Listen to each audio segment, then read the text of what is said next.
Sir ଏତେ ବ୍ୟସ୍ତ କରି ଡାକିଲେ ଯେ କଣ କିଛି ଅର୍ଜେଣ୍ଟ କାମ ଅଛି? ହଁ ଆଜି ମୁଁ ଆମ ଅଫିସ ଦେଖିବାକୁ ଲଣ୍ଡନରୁ ମୋ ପୁଅ ଆଉ ଝିଅ ଆସୁଛନ୍ତି। ଭଲ ହେଲା ମାନେ କଣ ଭଲ ହେଲା?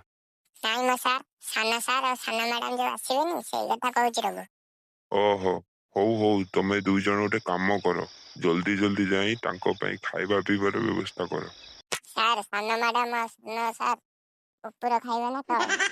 ଉପୁର ତଳ ମାନେ କଣ କହୁଛୁ ରଘୁ? ନା ମୋ ସାର୍, ରଘୁଟା ଟିକେ ବୁଦ୍ଧୁଟା, କହିପାରୁନି ଭଲସେ। ସେ କହୁଛି କି ମାଛର ମୁଣ୍ଡ ଖାଇବ ନା ନାଞ୍ଜ? କଣ ମୋ ପୁଅ ଝିଅ ଆସିଛନ୍ତି ଲଣ୍ଡନରୁ, ସେ ମାଛ ଖାଇବେ। ତାଙ୍କ ପାଇଁ ଫ୍ରେଶ ମଟନର ବ୍ୟବସ୍ଥା କର।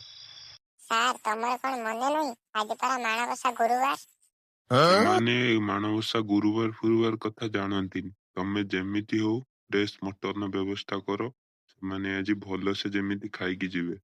କି ଲୋକଟା ହୋ, ଆଜି ମାଣବସା ଗୁରୁବାର, ଫ୍ରେଶ ମଟନ। ତମ ଘରେ କିଏ ଖାଇଥିଲା ନା? କଣ କହିଲୁ ରଘୁ? ଶୁଭିଲାନି, ଆଉଥରେ କହିଲୁ। ନା ସାର୍, ସେ କହୁଥିଲା କି କଣ ତମ ଘର ସାରା ଲୋକ ମାଣବସା ଗୁରୁବାରରେ ମଟନ ଖାଆନ୍ତି? ଓହୋ ହଉ ତମେ ଜଲ୍ଦି ଯାଇ କିଛି ବ୍ୟବସ୍ଥା କର ତାଙ୍କ ଖାଇବା ପିଇବାର। ହଉ ସାର୍, ଆପଣ ବ୍ୟସ୍ତ ହୁଅନ୍ତୁନି। ହେ ରଘୁ, ତୁ ଟିକେ ବାଉଳିଟା କିରେ। ସାରଙ୍କୁ ଏମିତି ସେମିତି କଣ କହୁଥିଲୁ? କଣ କହିଲି? ଶଳା ସେ ମୋଟା ବୁଢା କହୁଛି ଗୁରୁବାର ମାଣବସାରେ ଆମିଷ ଖାଇବ। ତା ଭାଗ୍ୟ ଭଲ ତୁ ତାକୁ କହିଦେଲୁ, ନହେଲେ ତାର ଏମିତି ଅବସ୍ଥା କରିଥାନ୍ତି, ପଛେ ମୋ ଚାକିରି ଯାଉ, ଶଳା ବୁଢା ବେକ ଚିପି ଦେଇଥାନ୍ତି, ସବୁ ଛୋଡ଼ି ଦେଇଥାନ୍ତୁ। ଶଳା ସେ ବା ବଡ ଲୋକ, ତାଙ୍କର ଯାହା ମନ ହବ ସେ କରିବେ। ଆମର କଣ ଯାଉଛି? ଆମେ ତାଙ୍କ କତିରୁ ପଇସା ଆଣିବା, ଆମେ ଆମର ଚଳିବା। ତାଙ୍କୁ କହିକି ଆମର କଣ ଲାଭ? ସେ ଯାହା କହିବେ ଆମେ କରିବା। ତା ବୋଲି କଣ ସେ ଗୁରୁବାର ମାଣବସାରେ ଆଇଁଷ ଖାଇବା ଆମେ କିଛି କହିବାନି?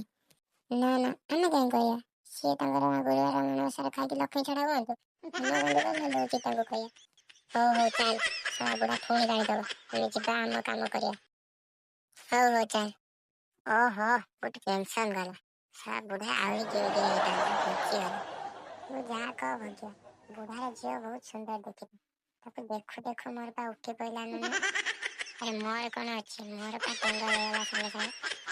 ମୁଁ ଭାବୁଛି ତାକୁ ପଟେଇକି ବାହା ହେଇପଡ଼ିବି। ଶଳା ତ ଔକାତ ଭିତରେ ରହିକି କଥା କହ, କହିଲା ପଟେଇକି ବାହା ହେଇପଡ଼ିବି। ବୁଢା ଦେଖିଛୁ ନା, ଇଏ ବାହାରିକି ପୁରା ଯିବ। ହଉ ଚାଲ, ତା ପଛରେ ଗୋଡେଇବା, ଦେଖିବା ଯଦି ପଟିଗଲା। ହଉ ଚାଲ।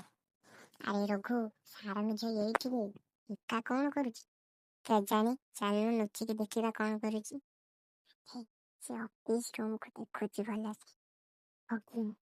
ପକିଆ ହଁ କଣ ହେଲା? ଆରେ କଣ ଦେଖୁଥିଲୁ ରେ?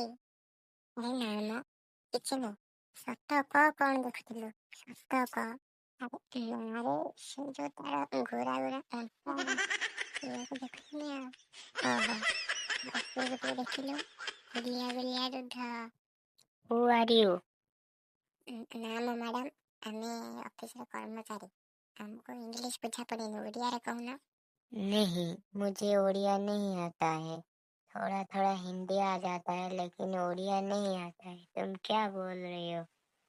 उड़िया समझ पाता हूँ, लेकिन बोल नहीं पाता हूँ। अबे भूतिया की छोरो बे। अरे हाँ बे रघु, की छोरो, ମୁଁ ଭାବୁଛି ତାକୁ ପ୍ରପୋଜ କରିଦେବି। ବାଳ ନା ସେଟା ମତେ ମନା କରିକି ନିଜେ କହିଲାଣି ପ୍ରପୋଜ କରିବ।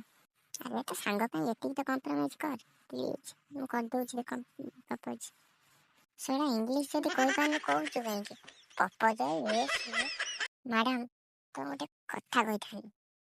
हाँ बोलो, क्या बात है? बात ये है कि मैं तुमको बहुत भल पाए। मतलब क्या बोल रही हो? ସେଟା ସେତିକି ବୁଝି ବୁଝି ଆସିଥିଲା, ଏବେ ବୁଝିବାନି। सब ବାପା मेरा भारी नहीं मैं ये बोल रहा हूँ कि आई लव यू। क्या सच में? मुझे भी एक अच्छा इंडियन लड़का चाहिए था। भाले कौन तुम्हें राजी? Yes of course. अबे कौन कहला बे रखुआ, कौन मना करथिला ना? बे से कहूची कि तमे काहे मते एई कथा कहला, मु मो Comment बाबा for को part कहि 2. ए सत ना कोन ए बापा जो